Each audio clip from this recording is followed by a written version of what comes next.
Hello, my name is Ivo Scheloske and I work for Anolis Entertainment. And I'm here with somebody who can't stop thinking about Joan Collins' sweater in this movie. Director Mick Garris. Hello, Ivo. Good to see you again. This is a very influential movie in my life, and we're looking at the very famous Highgate Cemetery in London, where this opening sequence was shot. Tales from the Crypt was based on a series of comic books. Actually, these stories came from Tales from the Crypt and its companion publication, The Vault of Horror. But very influential to me because I was always, first of all, I was a fan of the comics, even though they were published much before long before I was reading comic books. But the idea of these really unfettered, horrific stories being published as comics in my childhood was an exciting idea. I'd always heard of them, but never got to see them until adulthood, when they were republished in books rather than comics.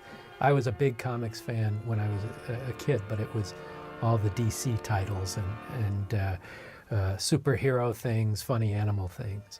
But Tales from the Crypt was an anthology movie, an omnibus movie, and there hadn't been a whole lot of them produced, especially in the horror genre. Most famously in the 40s was a British film called Dead of Night, which was a multi-story horror tale shot in black and white with wonderful actors, Michael Redgrave and various interesting people. And I've always been attracted to the form where there's more than one story, particularly in television. I love the idea of tuning in every week to a new little movie and not having the time or the interest personally to get to know a new family in a television series. And so this was quite a thrill for me to go to a movie that looked like a Hammer film. But this was a new company called Amicus that wanted to give Hammer a run for their money. And a very interesting thing. And Freddie Francis, the director, did tons of Hammer films before he did this. But were you a fan of the comics? Did you know them as a kid? We had a similar series actually here called Horror. I think it was only called Horror. And they had this kind of crypt That's a keeper. subtle title. Yeah, had the kind of crypt keeper in there, and they had actually these really, really graphic stories that, you know, were not comparable to what we were used to here from Europe. Because there were like kind of horror stories from Europe as well, but they were much more subtle, or, you know, at least not as graphic as the ones, yeah. Well, the Tales from the Crypt comic book was one of, I think, 3 titles that horror titles that was published by EC Comics. And interestingly enough, EC Comics stood for Educational Comics. EC, Educational Comics. And the original publishing company was founded by Max Gaines, who was Bill Gaines' father. They published funny animal titles and detective stories and Western comics and things like that. But it wasn't until Max was killed in a boating accident in 1947 that his son, Bill Gaines, who became quite famous for the EC comics, the horror comics, he's the one who launched the horror titles. There was Vault of Horror and Tales from the Crypt, and this was in, I think, 1950. And they were hugely successful with kids and very influential. All of the comics companies started to emulate them. The Tales of the Unexpected, and all these companies like Charleston, who were kind of second and third rate comic companies, tried to copy the success of the horror comics that were published by EC. But EC had these amazing artists. Bill Gaines wrote most of the book. But the artists included people like Reed Crandall, Ghastly Graham Ingalls. My favorite unsung hero of those days, Joe Orlando, did some of the later things, kind of eerie and creepy, which came later from the Warren publications that tried to emulate this. But this run only lasted for about 4 years. These comics were hugely successful, but they were very controversial in the United States. There was a book called Seduction of the Innocent that was all about how children and teenagers were being corrupted by the morals of comic books. And this was a very successful book. And it also led to a Senate trial, a Senate hearings of the United States Senate about these comic books, which is that's a big deal to go. It's like censorship issues for kids' comics. And so literally in 1954, they created a comics code, the American Comics Code, that had a set of rules very much like the movie rating system, except there were no R or NC-17 equivalents in comic books. They were not allowed to do them. That pretty much put EC out of business. All they published after that was Mad Magazine, which also was started by William Gaines, but was a comedy magazine, a humor magazine that's still published today. But EC, all of those comics went under because they were pretty much forbidden by the United States government. So, but what came out of that was, starting with this movie, most people know Tales from the Crypt for the HBO TV series with John Kassir doing the voice of the Crypt Keeper puppet and all here. But in this movie, the very esteemed British actor is the Crypt Keeper. This is Ralph Richardson, who was in everything. He's great Shakespearean actor. He was in Arthur with Dudley Moore. He just lots and lots of movies ranging from comedy to drama. But rarely would you see an actor of this magnitude playing a part here. But he's the Crypt Keeper. He's not making wisecracks. He's not being Mr. Smartass. He's not doing puns like the puppet in the TV series. But this is a multi-story tale, and the first one with Joan Collins, the very beautiful and very famous Joan Collins, is a Christmas story, but without Ralphie and his gun. But fitting to the time we're recording here now, the interview. That's right. We're in mid-December here in Bavaria. And but Ralph Richardson, I love the way that this is presented. This story was remade as one of the 3 pilot episodes for the HBO series of Tales from the Crypt, and it was directed by Bob Zemeckis, who I actually got to write for. I wrote an episode of Amazing Stories for Steven Spielberg that Bob Zemeckis directed. And I've heard that every Halloween Bob loved running the original Tales from the Crypt movie. It was his favorite Halloween movie, and he would play it constantly. But Amazing Stories was my first opportunity as a writer and second opportunity to work as a director, working under Steven Spielberg. And it was sort of film school. It was an opportunity to write for directors like Martin Scorsese and Bob Zemeckis and my producer Steven Spielberg, Joe Dante, all these different people. And this was my first job as a writer. And so it was the most amazing film school opportunity. And watching Bob Zemeckis work on Go to the Head of the Class, which was a script that I had written, was... This is your script? Yeah. I love the episode. Oh, thank you. It was so much fun. And I learned... the masters. Exactly. But I learned I learned so much watching Bob work, because he was a master of camera tricks that would take place in front of the camera without doing CGI things. Although, obviously, in later years, he really embraced visual effects in a very creative way. But he remade this story All Through the Night, which starts out quite graphically. And I'm always fascinated by the color of blood in British horror movies, because it looks like paint. That's what I was thinking yesterday when I watched the movie, and I thought, okay, you can't take it seriously as blood, unfortunately. Yeah, it's difficult, but I guess that's part of it. Joan Collins, of course, was not yet the big television star she became with Dynasty, which probably is her greatest fame. But this is a woman who started in the early 50s and remained a beautiful diva for decades. But she basically started out doing costume dramas, But in her early life, she was born in London.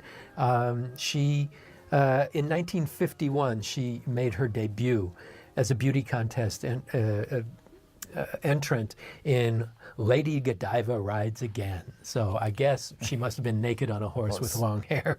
But in the 50s, she was in a lot of the big costume dramas. What was Land of the Pharaohs was the one I think most famously, with Howard Hawks, one of the great directors of all time. Not one of the great Howard Hawks movies of all time. But so she started in the early 50s and really kind of found television work took over after doing all these big studio movies. And in the 60s, she was in, she was a magazine pin-up girl in the UK for some time. And did television in the 60s and 70s. She was on Batman, the original Adam West Batman. She was in The Virginian. She did Mission Impossible, Policewoman, and probably most famously to the fans, Star Trek. Remember the episode The City on the Edge of Forever? The problem was that I did grow up with Star Trek, but I didn't manage to catch every episode, so I must have missed this one, because I would have remembered. Yes. These are the days when everybody smoked in movies, but usually it was a bad person, and of course she killed her husband, so she had to be a smoker. But she worked alongside of a lot of movie stars. She was always the passionate interest in a lot of movies, but she worked opposite Richard Burton. She worked with Kirk Douglas and Bette Davis and Rod Steiger and Jimmy Stewart, Edward G. Robinson. So, she basically had a whole history of Hollywood, the Hollywood dynasty. But it was really dynasty where she became the femme fatale. And there we go, more red paint on newspaper. So, now, are you releasing a lot of British films? Is this exceptional? Or? We had, because we released a package of over 20 Hammer movies, so we have a lot of these films. But of course, the more older ones, they are not that graphic, so you don't have that much blood in it. So it's, but when I think back, like Frankenstein and the Monster from Hell, there the blood looked a little bit like that, and a lot of the movies from the 70s, especially from Britain, the blood always looks like paint. Yeah, it's very interesting. This also, it's obviously 70s because of the terrible art direction. I mean, these colors are so abrasive, but that's part of the charm of the movie. This is really, well, like most Tales from the Crypt stories, and particularly the TV show, most of them rely on a punchline. And if you guess that punchline, it kind of ruins the story for you. This one, I think, is, well, all of these in the movie are fun all the way through, even if you can guess the ending, because the level of actors here was tremendous. They had, in Britain, as opposed to the United States, actors would work in every field. They didn't think it was slumming to work on television. They didn't think it was slumming to be in a horror film. An actor would do feature films, he would do the West End stage, he would do television, he would do any good part that appealed to him. And that's one of the reasons I think that the British genre films stand up so well, is because actors act. And there wasn't the movie star thing quite to the extent in the United States. Whereas if you were a movie star, you were paid a fortune and you would never think of doing television. That was way below what you would ever consider doing. Luckily, this has changed nowadays, that a lot of people are saying it's a good thing to be on TV, to be seen again, and... Well, a hit television series is seen by a lot more people than any but the biggest feature films. When you think of something like True Blood or something nowadays, it's like these people really have a huge amount of followers. Absolutely, and if you're even years ago when we did The Stand in the U.S., in North America, 50 million people a night watched that.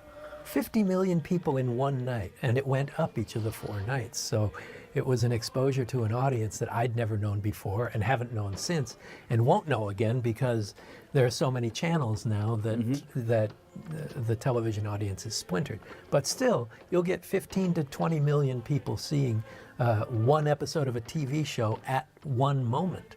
And it's a pretty impressive medium, even today, with all the choices available for viewing films and things. But what I love about this story is that Santa Claus is evil. You know, in Rabid, I don't know if you remember the scene in the mall where Santa is accidentally machine gunned to death, the shopping mall Santa. And I love where you take an icon of sweetness and love and hope and beauty and generous giving his bag of gifts and turn him into a brutal murderer. And yet, Joan Collins is worse. So Santa's evil and Joan Collins is just really one bitch. Of course, she made a living playing a bitch for years. And her sister, of course, was a best-selling novelist, is a best-selling novelist, Jackie Collins, who did books like Hollywood Lives and the like. So, yes, scraping the blood into a glass. It's such... I guess she's going to paint the bedroom, I'm not sure. But Joan Collins herself actually has written a couple of novels following in her sister's footsteps, although she may not like it referred in that way. But little dab will do you here. There were a lot of reports, you know, when Dynasty was quite successful in Germany, that, you know, she acted in a lot of like softcore films. Right. The Stud, The Bitch. Exactly, yeah. And then heard that, of course, her sister wrote all those raunchy novels. Right. And so it was like a huge campaign, and everybody was like, okay, you know, now we have to find the movies, but they weren't really available by that time. There was no really like VHS, right, where you can get them. And oh, I bet they're available now. I'm actually not sure. I have to look that up. Well, The Stud and The Bitch were the two big ones that Jackie had written the books and probably wrote the screenplays, I'm not sure. And Joan starred in both of them. Those were, they were big, nasty movies of surely the 70s, yeah. Amicus was an interesting company because Milton Subotsky and his partner, Max Rosenberg, they formed that company in the hopes of being another Hammer. And they did several movies, but they were quite successful in doing the anthologies, and they recruited a lot of people from the Hammer House, the House of Hammer, Bray Studios. Mm-hmm. But obviously they didn't operate out of Bray. But they did a really good job, and they got good distribution. 20th Century Fox distributed this film in the United States, and actually managed to get people kind of at bargain rates. But the quality of the photography in this is quite good. I mean, look at that beautiful close-up of Joan Collins. There's kind of a glow to it. And despite the hideousness of this pink, purple, and blue wallpaper, which I'm going to see if I can get for my house, you know, it's bright and cheery and fun, and it's a murder story. And it's so counterintuitive in a certain way. But what's really fun, too, is that the camera moves. This little girl is the difference between American and British movies when it comes to child actors is massive. Now this, shooting through the flames from behind the fire, that's something Alfred Hitchcock would always said, you could never see from behind the fire. Why would anyone put a camera behind the flames of a fireplace? So that's a specific rule that you would be breaking one of Alfred Hitchcock's rules by doing that.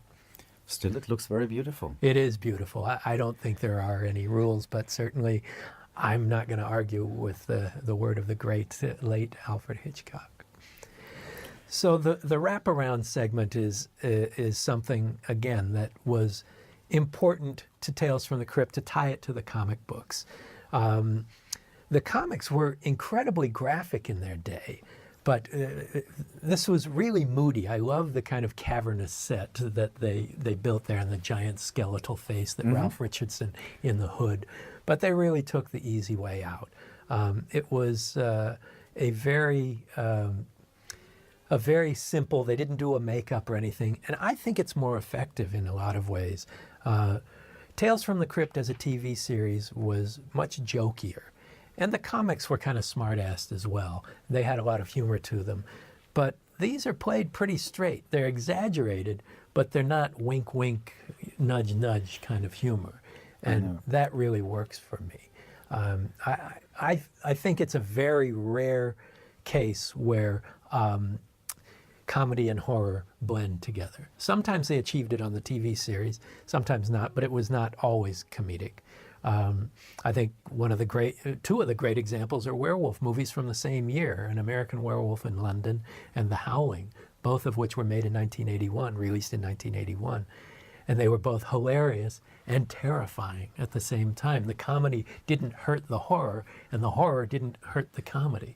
Should I tell you a secret? When I saw as a teenager American Werewolf in London, and I went with my aunt to the theaters because she read that it's a comedy. Oh, really? We did go in, and I was like 10 years old, and I didn't recognize any humor at all by that, Really? at my age. So it was like, and we came out, it's like, oh my God, I think I made a wrong choice for you. Yeah, she had no idea it was the best choice possible. Absolutely. Yeah, I love that film. Now, this is Ian Hendry, who was an interesting British actor as well. He worked for a long time. He was born in 1931 and actually didn't last that long. He was only 53 years old when he died in 1984.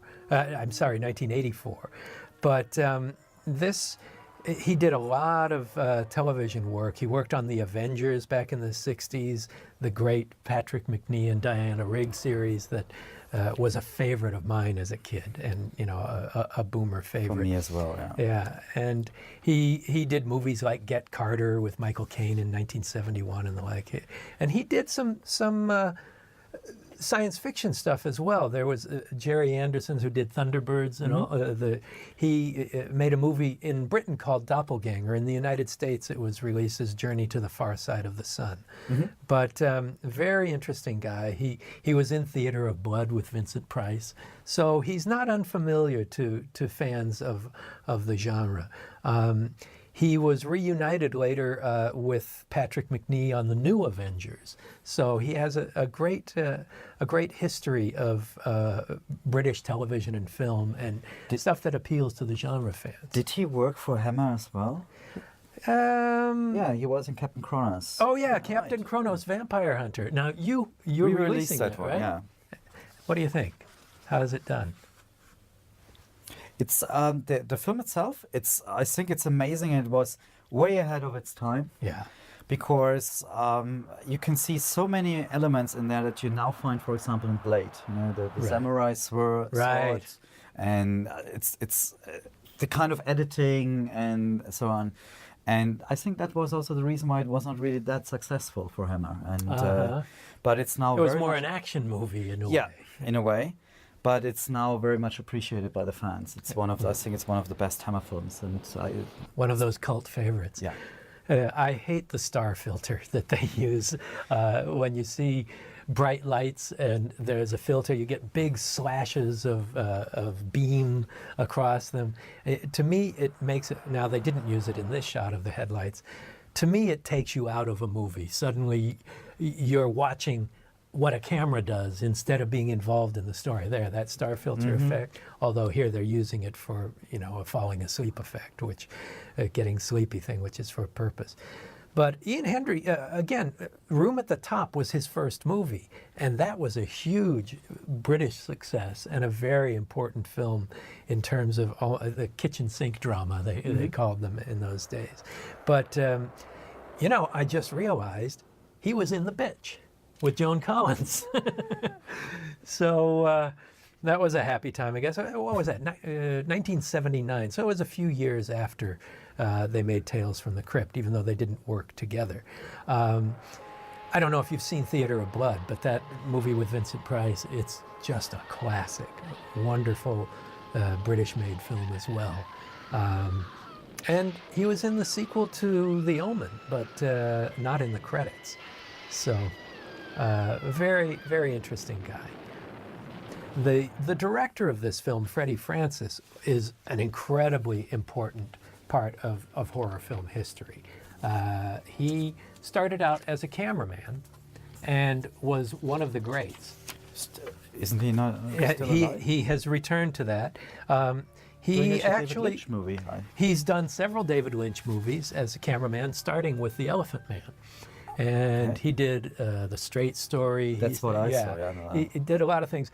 Unfortunately, he died in 2007, but he was 89 years old and working almost to the end. He was born in 1917 in London, and really achieved quite a bit of fame as a cinematographer. He won Oscars for his work shooting Sons and Lovers in 1960 and Glory, the World War II movie, in, what was that, 1989, I think.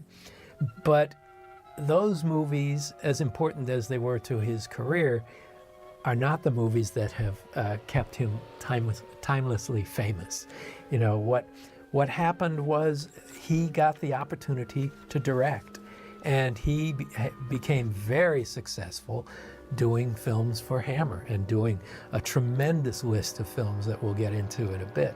But, you know, some of the films that he worked on after he came back from the Army, where he worked in the cinematography unit doing documentary stuff in the British Army, where he got his training as a cameraman. He came back and worked on movies like The Elusive Pimpernel in 1950, Tales of Hoffman, one of the most beautiful Michael Powell and Emmerich Pressburger production. Just unbelievably gorgeous photography, things like that. Beat the Devil, which was a famous John Huston movie. Now, you know when everything is only seen through the POV that the guy's going to look horrible. The point of view, the camera is a person's point of view, and you never see him, you know something nasty is coming here. So that's going to build up to it. But anyway, he went on to shoot. This is Freddie Francis went on to become the cinematographer. Room at the Top with Ian Hendry, who we're looking at in this episode right here. He did Saturday Night and Sunday Morning. He did the wonderful ghost story, The Innocents, Sons and Lovers. Yeah, The Innocents was great. A terrific and very serious ghost story. Where the black and white really works for the film. Oh, absolutely. Amazing. And, you know, in the 70s, color movies could, even this film, which has 4 stories in it, the range in styles, visual styles, is so great. You go from this awful pop art look, like the All Through the House tale, all of those primary colors and everything that really kind of jangle the nerves. But later on, we'll see there's more traditional settings and things that you know, horror, I think, benefits from atmosphere. I love the counterpoint of All Through the House, where you've got that bright and cheerful Christmas atmosphere counterpointed with the Santa Claus in a red suit and the blood red that is spilled all over. But black and white, there's something magical about it, and you can't shoot in black and white anymore unless it's a music video or something, and it's a shame because. Or if you call David Lynch. Or if you call David Lynch. But even now, you know, it's hard to get a movie released or shown on television if it's in black and white.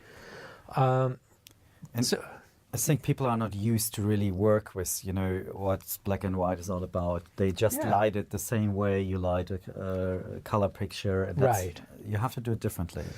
In color, you need to see the gradations. And although it's changed and there's more sensitivity in digital, and there's great makeup. And of course, the dream within a dream. Waking up in a dream is the cheesiest, hoariest old gimmick there is. And yet, when done right and done well, like this one, spectacular. It's really great. And then, of course, it's a prescient dream, so it all happens all over again. But anyway, Freddie Francis, the director of this film, got his first chance to direct films in 1963. He did Paranoiac, which is a nice little very small-scale thriller, but black and white, really effective and really very visual, and it reflects the beautiful work that he did as a cameraman. So he brought a lot of visual style to the Hammer house, and a good cameraman can make the cheapest film seem rich, you know, can give it dimension that you don't often get otherwise. And a well-shot, well-acted movie is always going to be something special and something terrific. So he followed up Paranoiac with doing, well, lots of movies for Hammer in the 60s and 70s. He did Nightmare in 1964, Hysteria in 1965, a lot of monster movies. He did The Evil of Frankenstein with Kiwi Kingston as the monster in 1964, I think it was. Dracula has risen from the grave, with of course Christopher Lee as the Count. All types of movies he directed, but most of his fame came from those. He did the Amicus films. He did this would-be Hammer, and actually pretty darn good Hammer-like company. He did, in addition to this, Tales from the Crypt, he did Dr. Terror's House of Horrors, which is another anthology. Do you have that? I have the DVD, and it's from what I read all over the internet, it's the most famous anthology for most of the people. Oh, really? They love it, really do.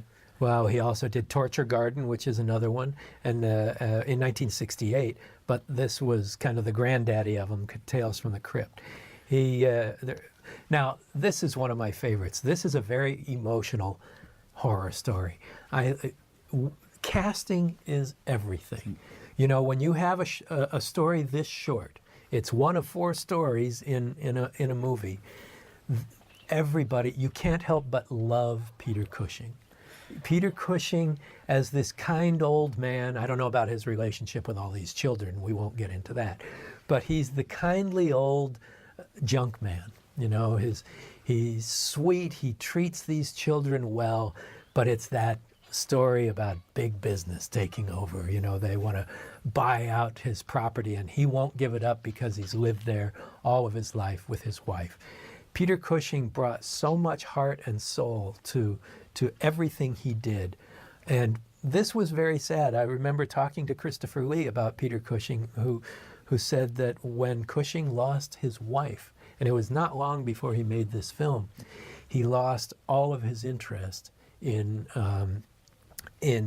life, basically.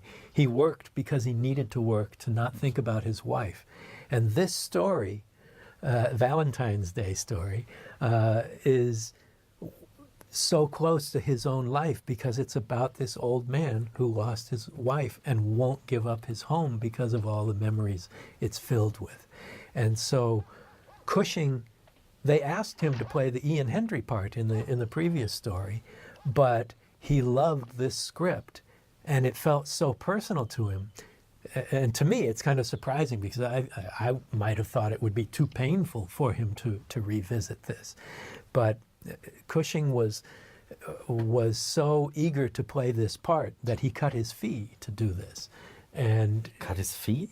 Fee. Sorry, cut his feet. Pay. Okay, yeah. sorry, yeah. Well, he might have cut his feet right there. But he took a pay cut so that he could play this part in this film.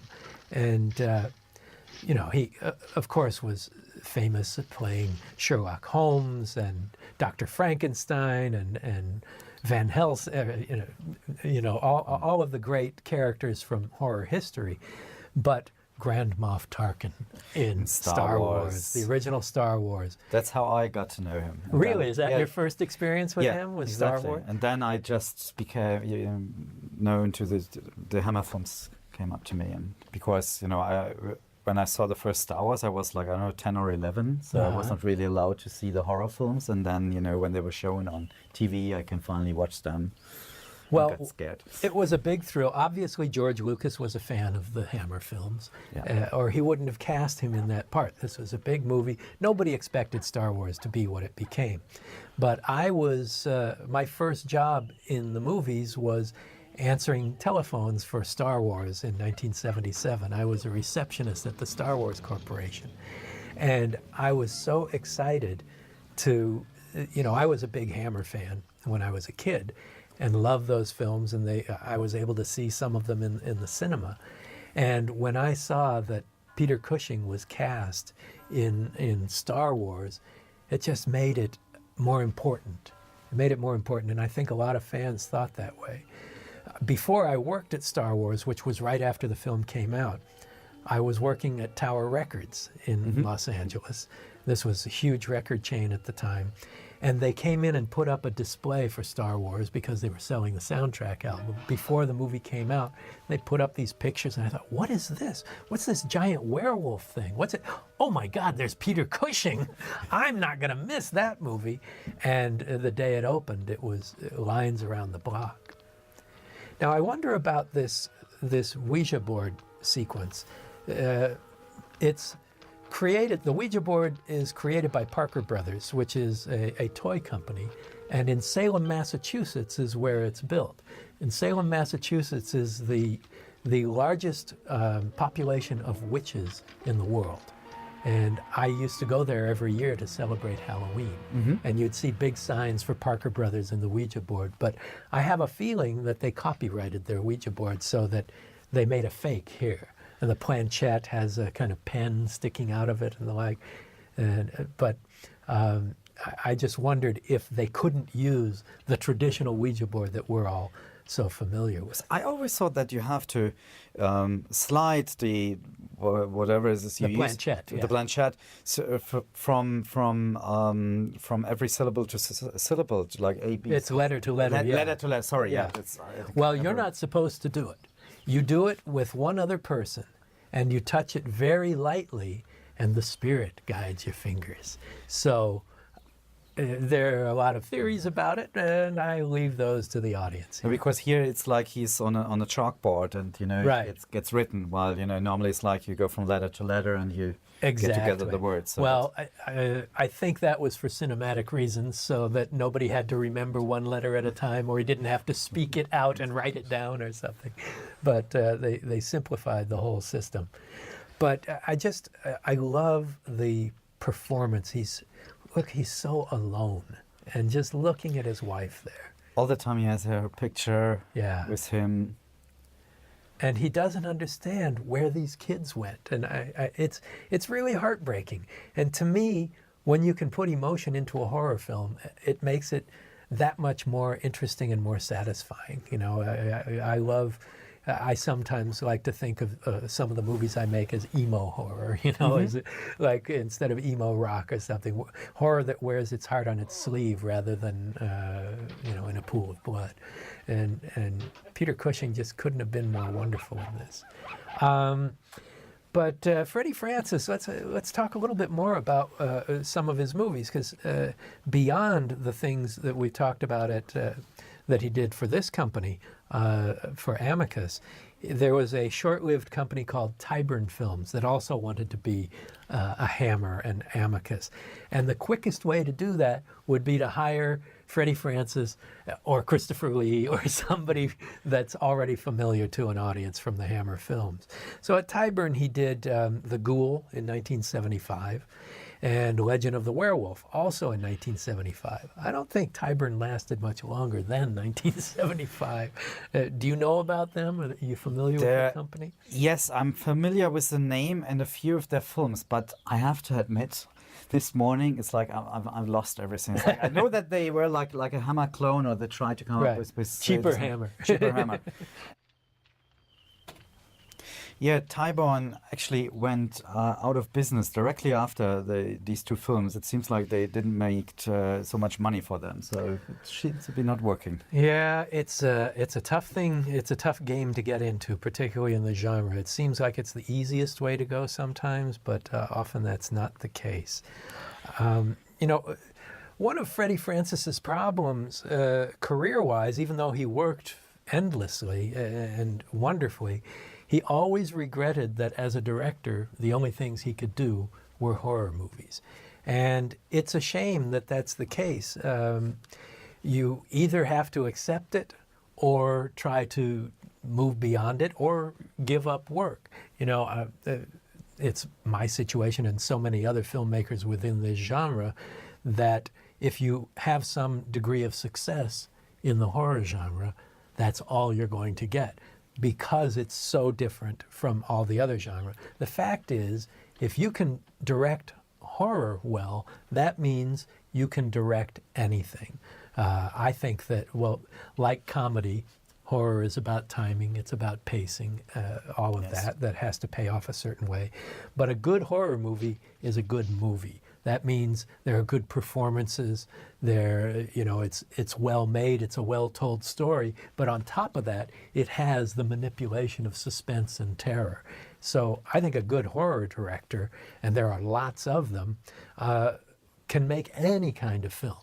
And it's been proven time and time again. It used to be that Roger Corman launched all of these amazing directors on the world. Absolutely. They would do horror films. Francis Ford Coppola did Dementia 13, for God's sake, and a great little movie, but he went on to become one of the great directors of American cinema, of world cinema. James Cameron was under his wings, and Yeah. Joe Dante was one of his... Martin Scorsese. Yeah, Martin Scorsese. I mean, all of these great people who came out of that and went on to do bigger and better things. These days, it's much more difficult to get out of that box. And that box is shrinking. They're usually going for the youngest, cheapest director who has made a music video that's flashy and impressive. Yeah, unfortunately. And it's... Unfortunately, I think it's because the audience doesn't care anymore for quality. You can see that something is successful that doesn't actually offer, anything to when you Well, watch I think it. quality will out, but in the world of horror, you're right. People who buy and sell those movies, they don't love them. They just know what's marketable and what's not. And they think what's marketable is maybe a group of teenagers getting slaughtered one by one, and that's easy to sell. If you have something sophisticated like Pan's Labyrinth, which is, I think, one of the great genre films of all time. Absolutely. And it's a tough movie to sell. You have to go to an art house audience. And that's basically what they ended up doing. And around the world, it was very successful, but on a much more limited basis than, say, a Harry Potter movie or something, which is a pre-sold item. So Freddie Francis was one of those guys who really had a tough time reconciling his success in the horror genre and his inability to climb out of it as a filmmaker. I'm happy. I've always loved the genre, and I'd like to think that I can work on good quality projects within the genre and bring dramatic qualities, as Freddie Francis did in his films. This is heartbreaking. The hanging corpse of Peter Cushing's character here, the old garbage man, and just showing his feet. That's all you needed to do in those days. And, the funeral for him, almost nobody there, the kids off in the corner.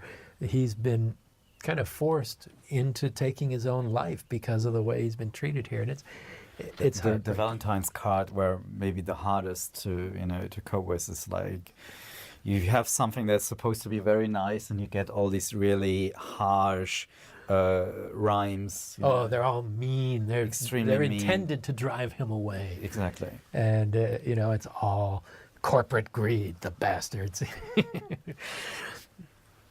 Anyway, Freddie Francis, with that frustration, though, he made all these great films. One I'm dying to see is I've had the soundtrack album since it came out. I was a big Harry Nilsson fan in the 70s. And Harry Nilsson and Ringo Starr were in a movie directed by Freddie Francis called Son of Dracula. And it was made in 1974. I don't think it ever came out. It was this...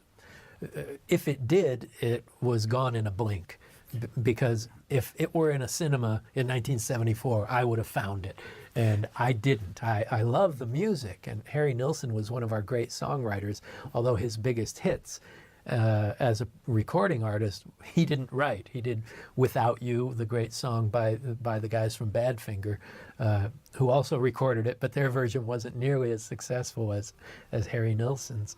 And his song in Midnight Cowboy that was written by Fred Neil. I love cemetery scenes. And this one definitely inspired the scene I did in Riding the Bullet, where young Alan, it's based on a Stephen King story, and Alan imagines himself climbing up out of his own grave.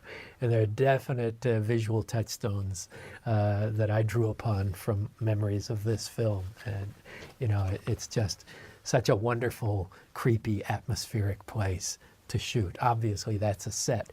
We were shooting in Vancouver and shot on a real graveyard.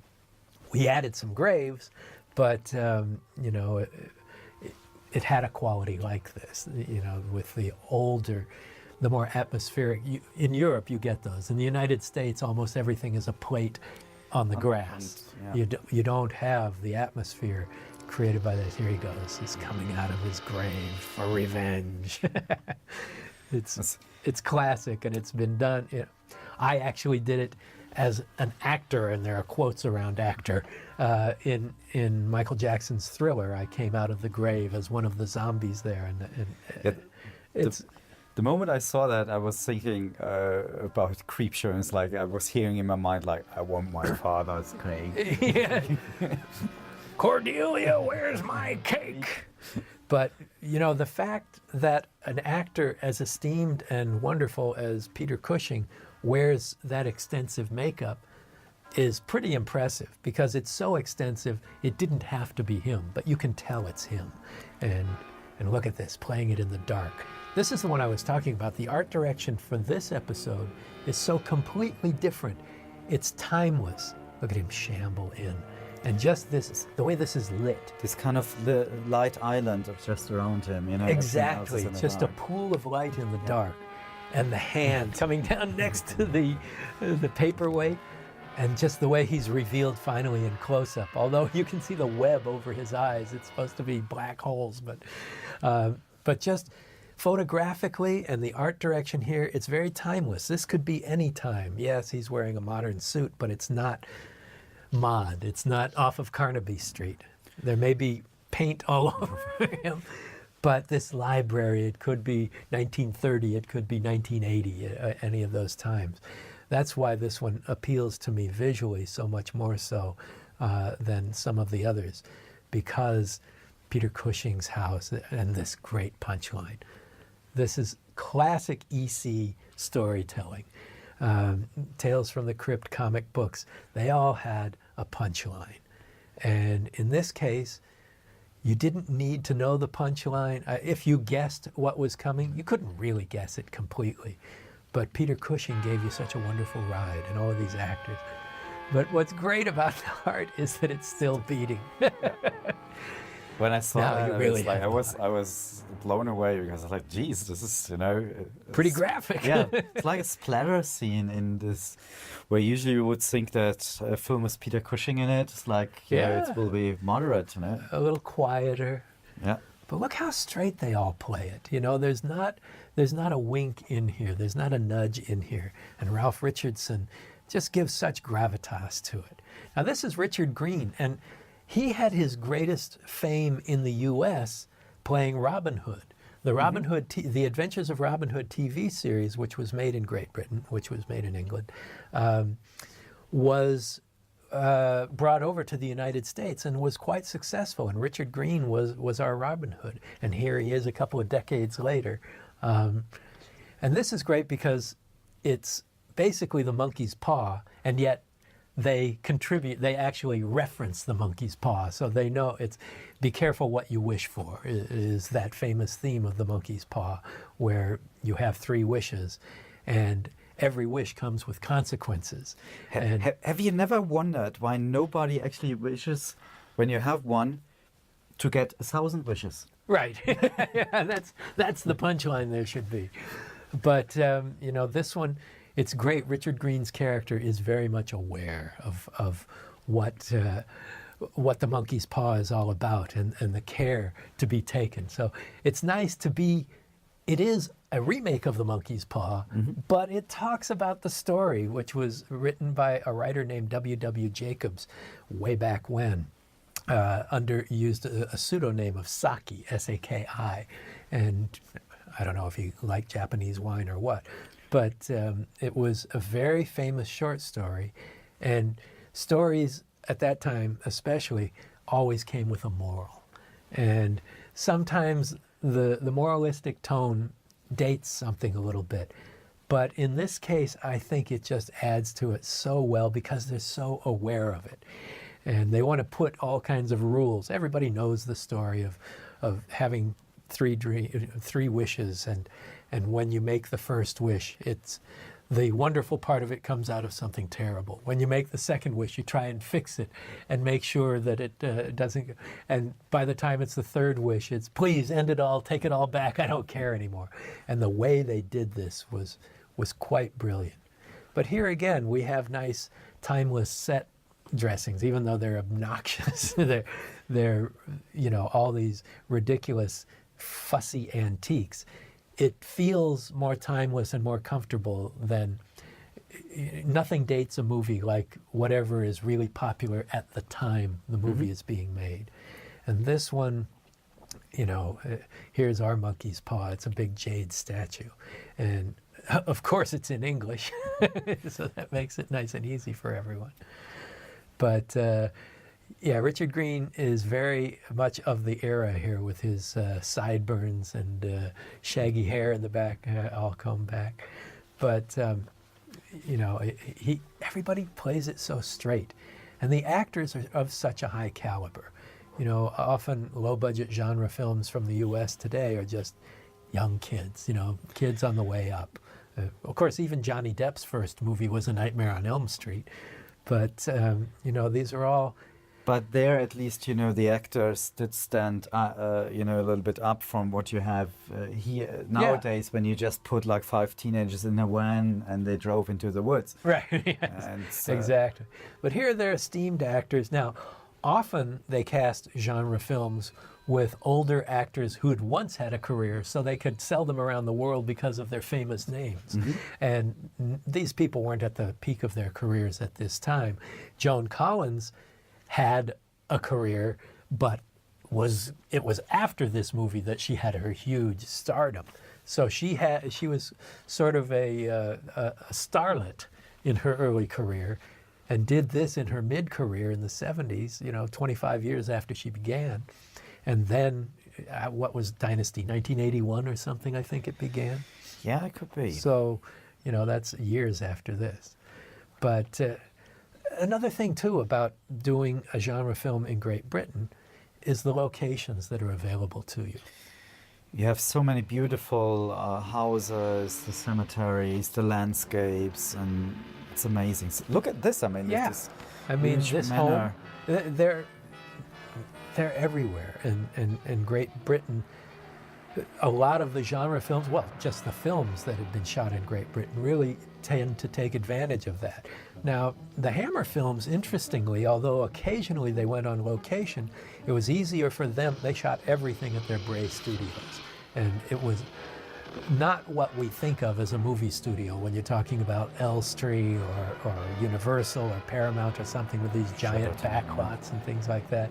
Bray was really a more self-contained, almost farmhouse kind of place. But they built all those beautiful sets and great production design. And Freddie Francis knew how to illustrate it. He knew, everything is a little more interesting. Just the angles are more interesting than the average here, and sometimes a lot more interesting. So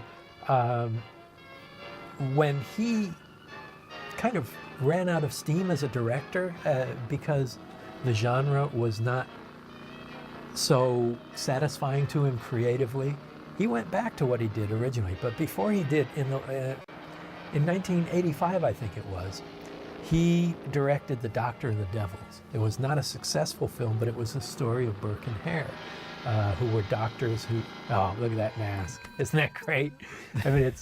It's out of Psychomania or something, But I'm wondering if it was supposed to be really just a skull, or if you were supposed to see the actor behind it, or if it was supposed to be a mask. No, he's wearing a mask. He's wearing a mask. You never know. There could be a motorcycle gang of reanimated skeletons. But anyway, Burke and Hare is the story of this doctor who would, instead of buying cadavers, he would see to it that they were killed. This was a true story in Great Britain. And The Doctor and the Devils was beautifully made, beautifully directed. And it was a studio movie for 20th Century Fox that Freddie Francis did for Mel Brooks, who produced it. Now, Mel Brooks, people don't realize he was a great producer as well as the funny actor and the writer-director of big, broad slapstick comedies. But Mel Brooks produced The Fly with David Cronenberg directing. Mel Brooks produced The Elephant Man. And he produced, he produced Burke and Hare. So when I wrote The Fly too, I got to work with Mel Brooks. And he's an incredibly erudite guy, very well educated, extremely intelligent and very serious, and hilariously funny. You know, it's just really a treat to be able to work with someone like him. And so that was one of the last things Freddie Francis did as a director, was The Doctor and the Devils. His very last movie in 1987 as a director was Dark Tower, which has nothing to do with the Stephen King books, which look like they're being made into a series of movies finally, movies and television shows. But in 1980, David Lynch, who obviously had been a fan of Freddie Francis's work as a director at Hammer and other places like Amicus, David Lynch hired Freddie Francis to be the cinematographer for The Elephant Man. And The Elephant Man looks like the biggest budget Hammer film ever made. You know, it's in black and white though, and Hammer's kind of initial fame was that they brought full color to genre films. But the richness of photography in Elephant Man, well, it very much parallels the early work that Lynch did as a director with Eraserhead.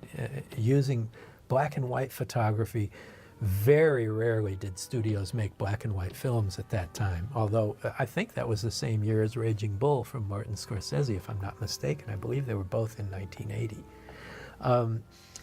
Anyway, so this beautiful, beautiful black and white photography by Freddie Francis brought him back to doing cinematography again, and he did a lot of it. His work as a cinematographer, well, he did Clara's Heart, which was a Whoopi Goldberg movie. I remember he actually did a documentary on Peter Cushing. Peter Cushing, A One-Way Ticket to Hollywood, which is a weird title, had to be British. But he shot Glory, which got him an Academy Award, and that was, 1989. He did The Man in the Moon. One of the best things he shot, one of my favorite things, was Martin Scorsese's remake of Cape Fear. Beautiful photography and rich and sweltering. You could feel it sweat almost. You know? Just beautiful, Absolutely. Beautiful work. And that was in 1991. He did Rainbow. He did probably the last thing he shot, I believe, was The Straight Story, which we mentioned. And that was 1999. So he died, 2007, I think it was. But he worked a long time. He never really had to retire. And it's, just a very impressive guy. It's kind of funny that you have such a great cameraman, such a great DOP, and he never worked on the most famous series at all, on the Bond movies, did he? No, never did. But though that was a period of time, particularly when he was directing. So, in the 60s and 70s and 80s, he was directing up to this. This is great. He's been embalmed. So he's got all the embalming fluid running through his body. Oh my God, you have to kill him. And there's always twists. It's always about the twist, and it was that way in the comic books. It was that way in the TV show. It was that way in this movie. And, what I remember most, I remember reading the comic version of this because it was very potent. This is great because she cuts him up. She hacks him to bits here. Body parts and red paint again. No red paint. Oh, that's right. It's just body parts. Yes, because he's embalmed. That's right. Like here you have. They cut to the intestines.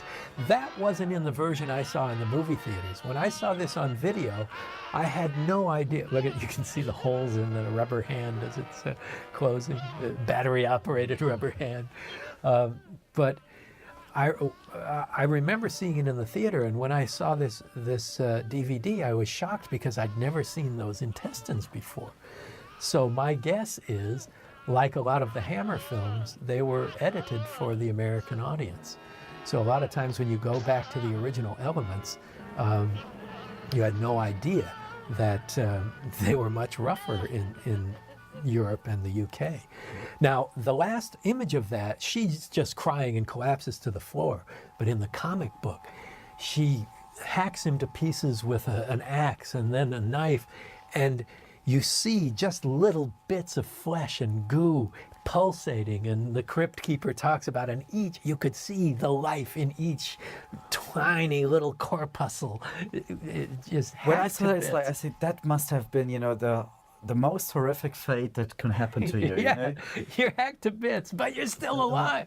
It's sort of like the ending of The Incredible Shrinking Man, where you keep shrinking and shrinking and shrinking and shrinking, and it never ends. Here, you keep getting hacked to tinier and tinier and tinier bits that never end.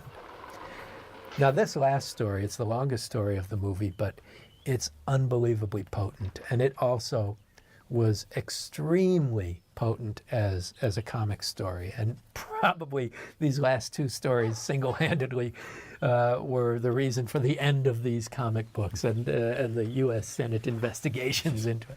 But can you imagine a government entity investigating comic books of all things?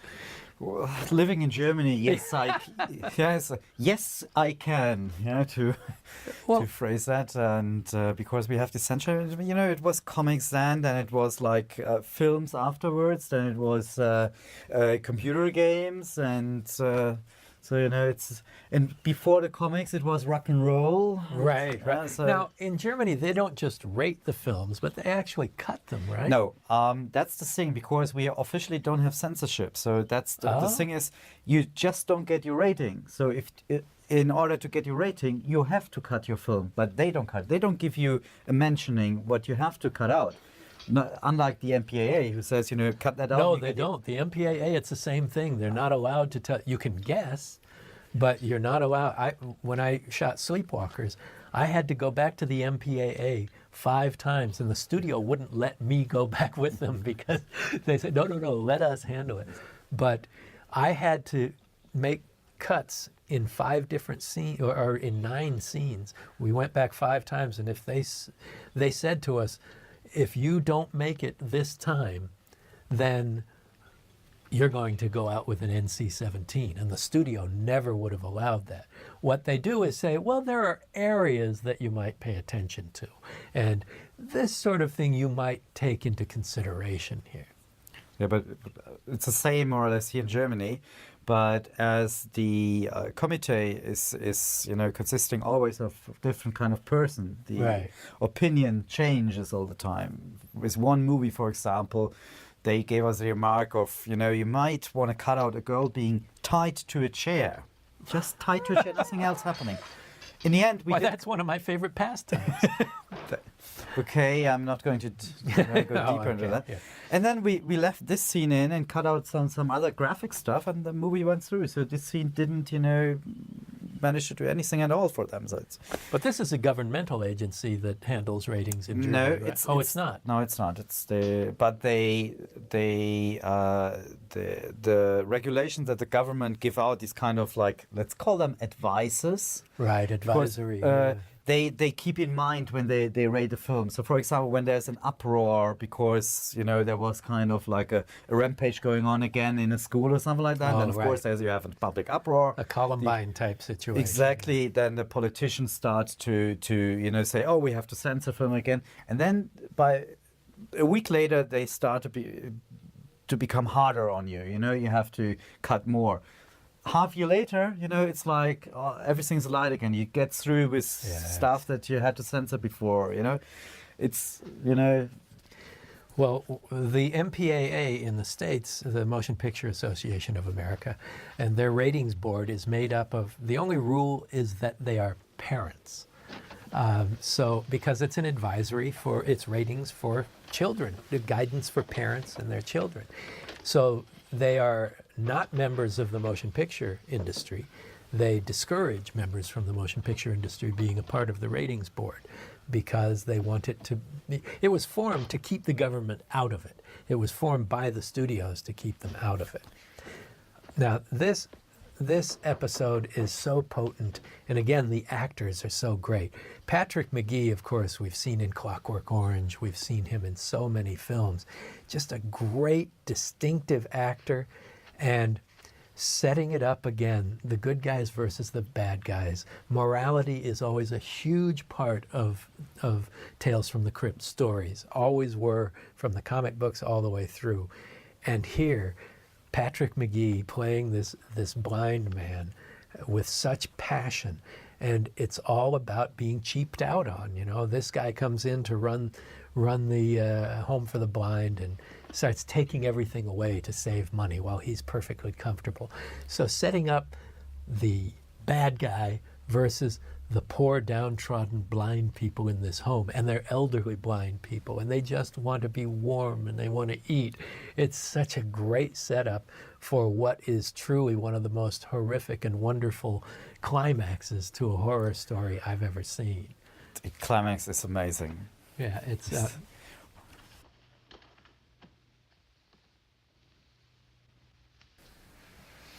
what I find interesting is that Freddie Francis chose not to read any of the comic books because he didn't want that to interfere with his creative choices, as opposed to a lot of things. Well, when we did Dario Argento's first Masters of Horror episode called Jennifer, it was taken from a sort of a spin-off of the Tales from the Crypt comic books called Creepy that was published in this story was published in the 70s. Bruce Jones wrote the story, and Bernie Wrightson did the illustrations. Mm-hmm. And that was something where Dario actually recreated a lot of the panels from the comic book.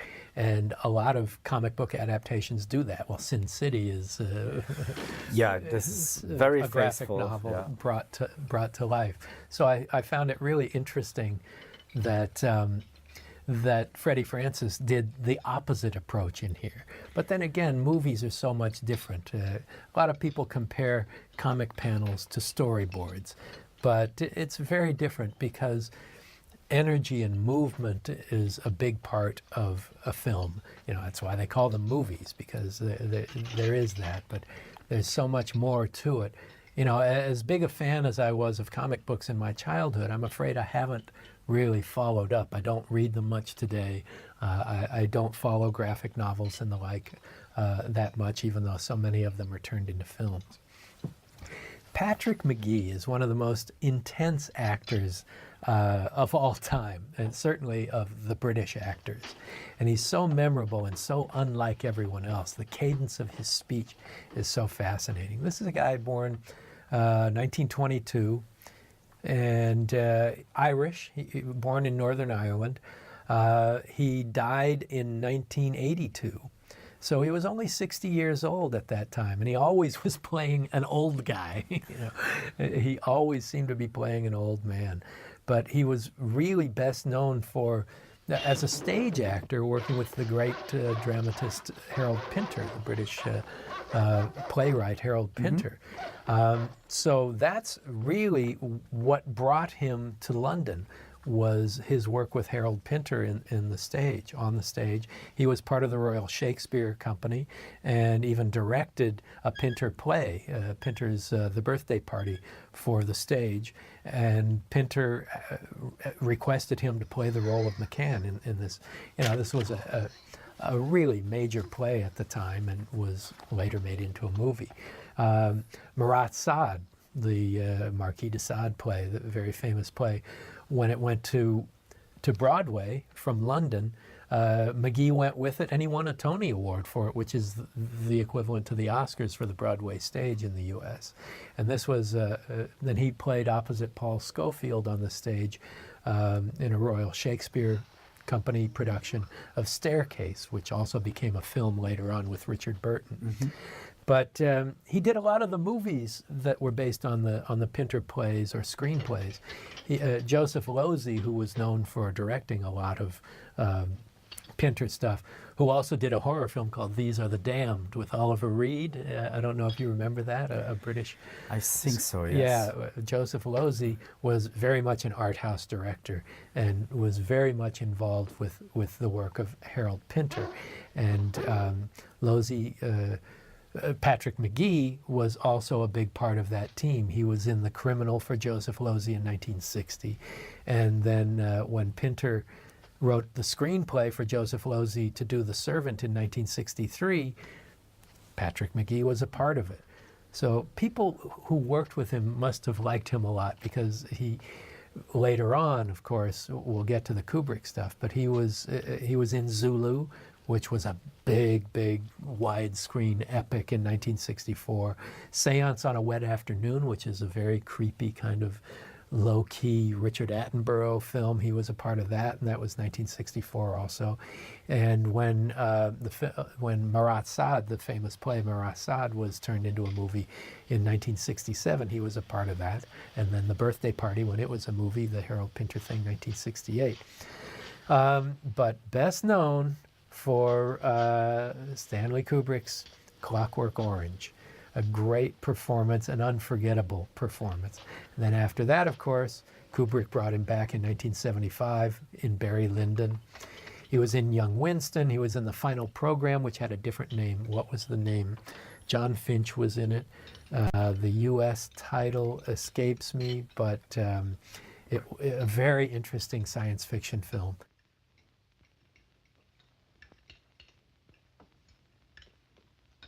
So The Final Program was the British title of a movie in 1973 that starred John Finch, who was the star of Alfred Hitchcock's Frenzy, a wonderful actor. In the States, it was called The Last Days of Man on Earth, and I think it might have been released the next year. But that was another thing that Patrick McGee was a part of. Just a fascinating actor who did a lot of genre films, too. One of the most oddball and interesting things he did was Sir Henry at Rawlinson End in 1980, which was written by Vivian Stanshall. This character was created by Vivian Stanshall, who was the lead singer of the Bonzo Dog Band, which was a comedy rock band that was in the Beatles' Magical Mystery Tour movie. And they're a favorite of mine, and they gave birth to Neil Innes, who is a wonderful singer-songwriter. He was a member of the band also. He created the Ruttles, the spoof of the Beatles. He wrote all of their songs and everything, great stuff. But I digress. I guess that's what my job is here, is to digress. And he was also in Chariots of Fire. You know, he was a very, very fascinating and versatile actor. He was always Patrick McGee. There was no mistaking him for anyone else. His face, his voice, his intensity was always a part of that. And it really made for a great performer in genre films, in horror films. And he did a handful of pretty famous ones, including Roger Corman's Mask of the Red Death, based on the Poe story, another Vincent Price classic. He worked with Boris Karloff in Die Monster Die, and that was, 1965, which was AIP. The Skull, which is a very underrated film with Peter Cushing, and very, very creepy, and a widescreen film. I remember seeing it in the cinema and forgetting about it when I first saw it on video, on television in the 4:3 format. It's beautifully photographed in widescreen color. So he did a lot of stuff for Hammer and for Amicus as well. Well, Demons of the Mind was one of the Hammer pictures that he did. So just a very, very interesting and unusual actor. Who died of a heart attack at the young age of 60, again, in 1982. Tales from the Crypt also inspired George Romero and Stephen King. They were originally going to do a Tales from the Crypt feature film and decided to do one of their own when they did Creepshow. I know that King and Romero were both big fans of the comic, and loved the idea of a bunch of new stories written specifically for an omnibus movie like this. And well, you just one look at Creep Show, you know that's where it came from. The titles are from a comic book. Love the animations that were created. And they actually made a promotional comic book at the time that Bernie Wrightson illustrated. And I have that, actually. It was reprinted in Germany, and I have a nice edition of it. It's beautiful stuff. And it's obviously an homage to Tales from the Crypt and Vault of Horror and all of that stuff from that era. And it was so much fun to see them bring it to life and give it the same kind of respect that they did this, and to see Stephen King as an actor, Geordie, meteor shit, that's his big line. It was really great, and then to have the opportunity to work with King on so many different projects after that, and to be able to express our love for those things that came about way back then. That formed both of our creative lives and personalities, and it was nice to have those touchstones. Wasn't he in here in Sleepwalkers together with in a scene with Clive Barker? Yeah, Joe it Dante was and Toby Hooper and Clive Barker and Stephen King are all in the same shot in Sleepwalkers, playing policemen. And, investigators and the gravekeeper. That was King was the gravekeeper, and that was interesting because it was, obviously genre fans love to be in on the joke, and the fans of the genre, they recognize Toby Hooper, they recognize Stephen King, they recognize Clive Barker, and to put them and Joe Dante and John Landis in cameo roles, it's really fun for the fans to be able to recognize people that they love and be in on it and feel special, and because I'm part of that audience too. I love that stuff, and that day that we shot that scene with the three of them, with Toby and Steve and Clive, it was the first day I was officially meeting King. I'd only worked with him over the phone and by fax on Sleepwalkers when I was hired to do the film. Okay. So we would talk about changes in the script, and he would fax me pages and things like that. So the day he was coming out, he didn't have much time. He was just going to come out for a couple hours to shoot his scene, and we'd never officially met. But that morning, I had had my morning granola at Craft Services to start the day, and I bit down onto a nut or something, and my tooth split in half. Oh. So Stephen King is due in 3 hours or something. My tooth is in half. I have to be rushed down to my dentist and all, and so I almost ruined the day, but got there in time with a brass tooth temporarily holding my mouth in place for my first meeting with Stephen King. And it went off with very smoothly. King and Barker had never met before, and Barker kind of got his success because of a King quote on the cover of the Books of Blood. Which I have seen the future of horror, and its name is Clive Barker, which was a great thing. So we were able to talk about our love for so many of the shared pop culture icons. The comic books certainly were a big part of it. The Tales from the Crypt and Vault of Horror, which were obvious from the use of, doing Creep Show and the like. But we also were inspired by television. We were big fans of anthology series, and there were a lot of them. And the first, probably the most important one for us, may not have been the first one to air, but Twilight Zone in 1959 is the granddaddy of all of them. And I've just started watching them from the beginning again on Blu-ray. The first season they're coming out on Blu-ray? Out on Blu-ray, and they're just beautiful, and they're really good, and they're so well acted. And it went on a long time. I think it was 5 or 6 years that the series was on, at least. But even before that, there were shows like One Step Beyond with John Newland, who was the host, also directed most of them. There was Science Fiction Theater with Truman Bradley hosting it. The Outer Limits, of course, was one of the great ones. And that movie, or that series, was from Joseph Stefano. Joe Stefano wrote the screenplay for the original Psycho. And Joe and I got to work together because he wrote the screenplay for Psycho 4. And so we worked together on that. He had done the script, and we shot that film in Orlando, Florida, while Joe was producing a series in Orlando, Florida, based on the Swamp Thing. So he cast my wife Cynthia in the Swamp Thing in one of the episodes while she was visiting the set on Psycho 4, which she also was in. And so we had this great experience with Joe Orlando, and got to with Joe Stefano. Joe Orlando was one of the comic artists that I was a big fan of. But with Joe Stefano, and to be able to talk about The Outer Limits and the things he had done was just a real treat.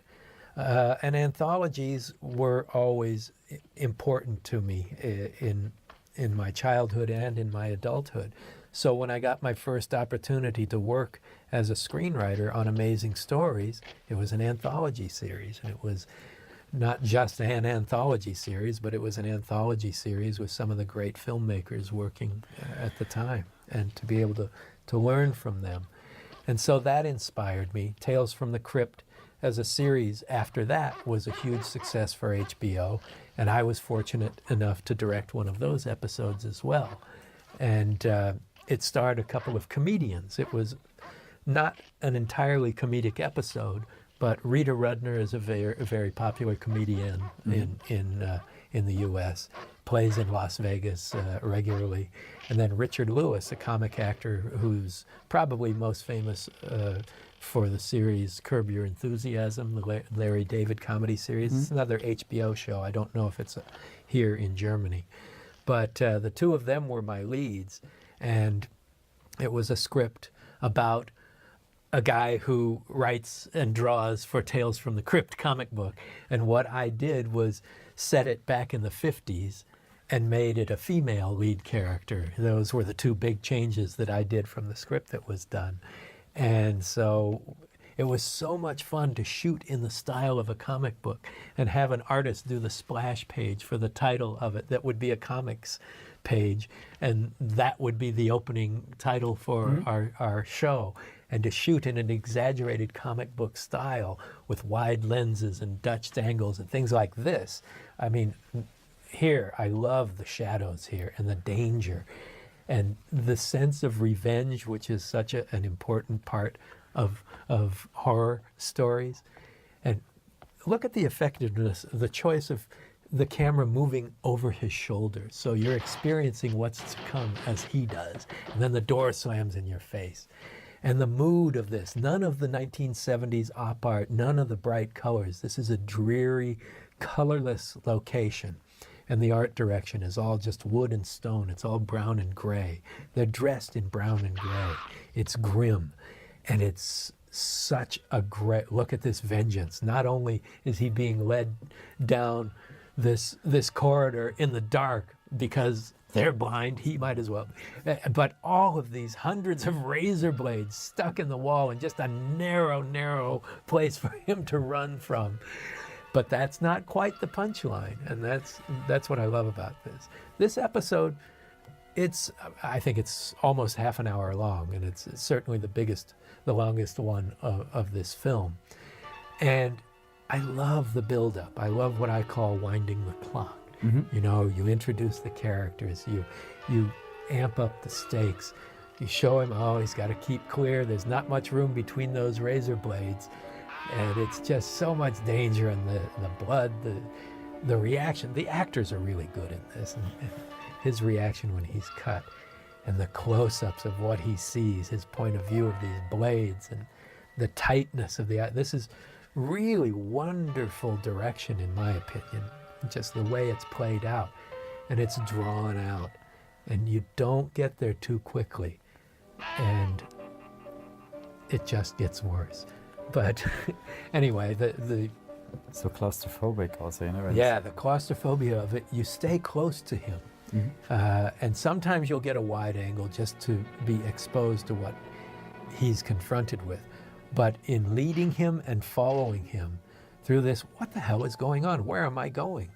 And then the starving dog, his beloved dog, is starving. And I love this punchline. Sorry, I hate talking about what you're seeing, but it's just so much fun. The dog is chasing him, and then I remember this story in the comic book so well because the last line in the story is, and then some idiot turned out the lights. And it's just so perfect. Now, is this, why are we all gathered here? Why are we all gathered to tell these stories? Well, you're already dead. It's just so much fun, and the kind of movie that really worked for me. Now, I know these days there have been a lot of there's been a lot of disagreement on the quality of this film on the internet, and people seeing it at different times of their lives. But certainly, the element of nostalgia plays a heavy part of it. But having seen it in the theater when it was brand new in the early 70s, when I was just starting college, I was just in college and went to that. It was just the right time for me to see this. I was interested in it, and it just was, it just makes a difference. Movies that you grow up with are movies that stay in your heart. Definitely, yeah. Yeah, and were there things, when you're college age, were you into the horror genre? Did you see those? Yes, but it was more what I saw on TV then, because horror in theaters I wasn't allowed to go.